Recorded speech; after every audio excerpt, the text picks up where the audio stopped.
Dans cette vidéo, on va voir ensemble 5 entraînements au pickleball. T'es prêt, Raphaël? Je suis prêt. Allez, c'est parti. Alors avant de commencer cette vidéo, je voulais dire un grand merci aux 140 abonnés, puisqu'on vient d'atteindre les 140 abonnés sur Bozino Pickleball, je sais pas si vous voyez bien. Voilà, donc je voulais dire un grand merci avec 5 vidéos YouTube, 140 abonnés. Bientôt les 200, je suis en train de préparer quelque chose pour les 200, on va faire quelque chose, on va rigoler. Voilà, un grand merci, je parle pas plus longtemps, je vous laisse avec la vidéo. Entraînement numéro 1, un des plus importants, ça va être de s'entraîner à bien réussir son service. Le service, c'est un des coups majeurs au pickleball, puisque c'est comme ça que vous commencez la partie, et c'est là que vous allez voir si vous commencez avec un avantage ou plutôt avec une faiblesse. Un bon exercice pour le service va consister à faire des services où vous allez placer sur le terrain adverse des plots, des objets qui vont vous permettre de servir avec précision. C'est toujours mieux que de servir simplement en envoyant des balles. N'oubliez pas non plus, que ce soit pour l'entraînement au service ou n'importe quel exercice de manière générale, d'essayer de compter, d'avoir un ratio, c'est-à-dire vous allez compter le nombre de services que vous avez fait, vous êtes extrêmement précis, les services où vous avez fait faute, et vous allez pouvoir comme ça accumuler des chiffres et ça va vous permettre de voir où en est votre progression et ça va vous motiver aussi à faire les entraînements, à rester régulier et à voir votre progression. Deuxième exercice, eh bien, vous allez vous entraîner à renvoyer des troisièmes coups en drop shot.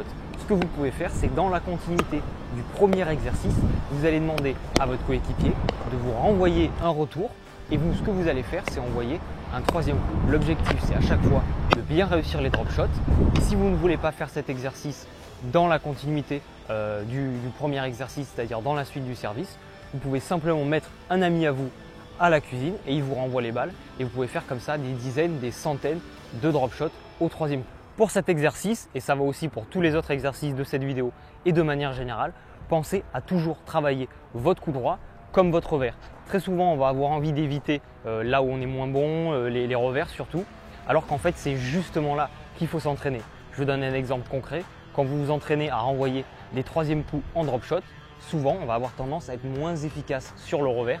Et bien, c'est là qu'il faut aller travailler, c'est là justement qu'il faut s'entraîner à en faire encore plus. Alors j'en profite pour vous passer un petit message, j'ai pas eu trop le temps de filmer cette semaine, donc je vous filme en courant. S'il y en a qui sont intéressés pour faire un quiz, je fais un quiz sur le pickleball.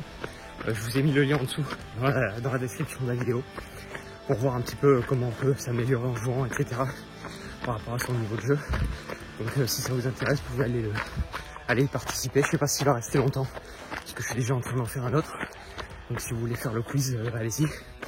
Voilà, et je peux vous partager aussi une petite vidéo en privé sur comment on peut s'entraîner quand on est chez soi tout seul avec un mur. Et la vidéo elle est trop longue pour mettre sur YouTube. Donc voilà, je vous la partage quand on participe au quiz. Voilà, bonne vidéo. Troisième exercice, on appelle ça le no man's land.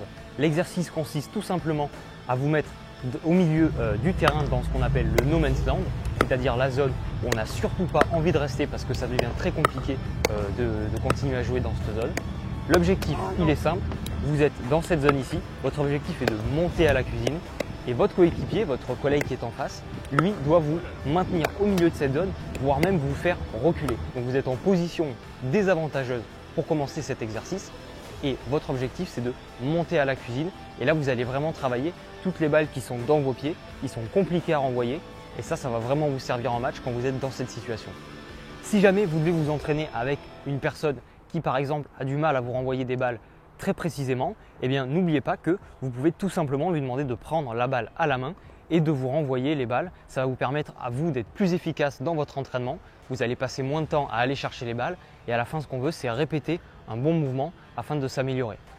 Quatrième exercice, entraînez-vous à faire des dings croisés, mais pas n'importe comment. L'objectif va être en fait de pousser votre adversaire à commettre une faute et surtout de renvoyer des balles avec toujours l'intention de mettre le point. L'objectif de cet exercice, c'est pas juste de renvoyer des dinks pendant 1h30, c'est vraiment d'envoyer des dinks en cherchant à mettre le point. Donc je vous invite à compter les points dans cet exercice, tout de suite ça met un challenge et vous allez chercher à pousser l'adversaire à la faute, à jouer sur ses revers, à bien jouer dans les jambes et c'est en jouant comme ça avec de l'intention, en faisant des dizaines d'exercices comme cela, que vous allez prendre l'habitude en match de complexifier la tâche à votre adversaire.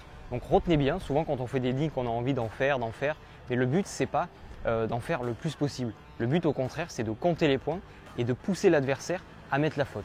Si vous faites ça, vous pouvez vous entraîner à 2 et les 2 vont chercher à gagner le point et ça peut faire un exercice qui est sympathique, il y a du challenge et vous pouvez même si vous voulez, pour créer un peu une compétition, et bien à chaque fois, regarder qui a gagné à la fin de l'entraînement et vous pouvez faire un tableau des scores si ça peut vous permettre par exemple bien, de tenir vos entraînements sur la durée avec vos amis. 5e et dernier exercice, alors là à titre personnel, c'est celui qui m'a le plus fait m'améliorer au pickleball puisque j'avais vraiment du mal sur ce mouvement-là, c'est de vous entraîner à renvoyer des revers de retour de service.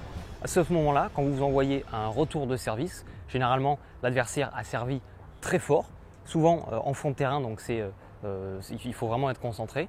Et si vous n'avez pas un mouvement de revers qui est vraiment suffisamment bon, eh bien vous allez vraiment avoir beaucoup de mal. C'est d'ailleurs le point faible de la majorité des joueurs, renvoyer des bons coups au revers. Donc l'objectif de cet exercice, ça va être de demander à votre ami de vous faire des services forts sur votre revers et vous allez vous entraîner de 2 manières différentes.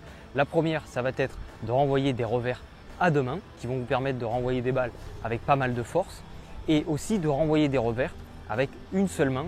Vous allez voir que parfois ça peut aussi vous servir. Merci d'avoir regardé cette vidéo jusqu'au bout. Je vous dis à très bientôt. Si vous avez des sujets de vidéos que vous voulez voir sur le pickleball, n'hésitez pas à me le dire en commentaire. Et surtout, n'oubliez pas, soyez un bon joueur ou donnez-en un. À bientôt.